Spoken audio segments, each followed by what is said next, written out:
T'as assez de filtres ou pas à l'intérieur?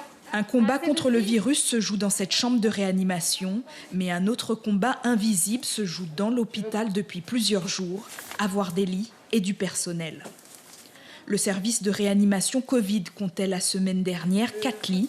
Désormais, il y en a 8. Le paravent, je peux pas le mettre, il est bloqué derrière. C'est pas grave.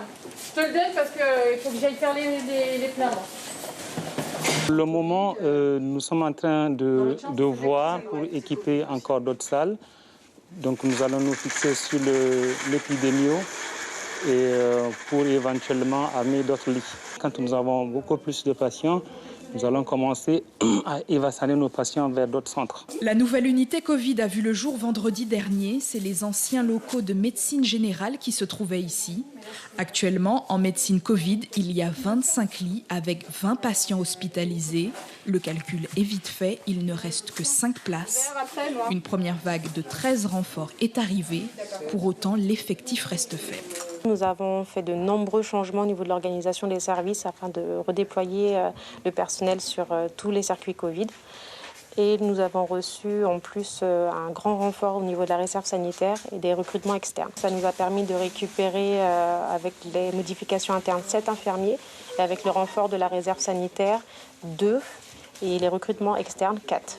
300 personnels soignants ont été demandés par le CHOG à l'ARS. L'hôpital est obligé de faire de la régulation au niveau de certaines activités qui ne sont pas obligatoires ni urgentes.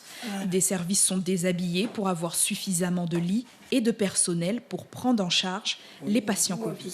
Nous avons un gros problème de place parce qu'il y a beaucoup de patients Covid qui arrivent et nous avons un problème de personnel.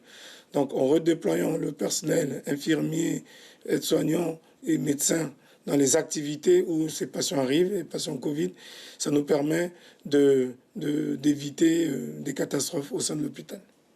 Des renforts et des moyens médicaux arriveront prochainement sur le territoire, mais ils seront déployés en dernier dans l'Ouest, après les hôpitaux du littoral, déplore le personnel médical du CHOG. Suivez l'info sur Guyana Première, télé, radio et Internet.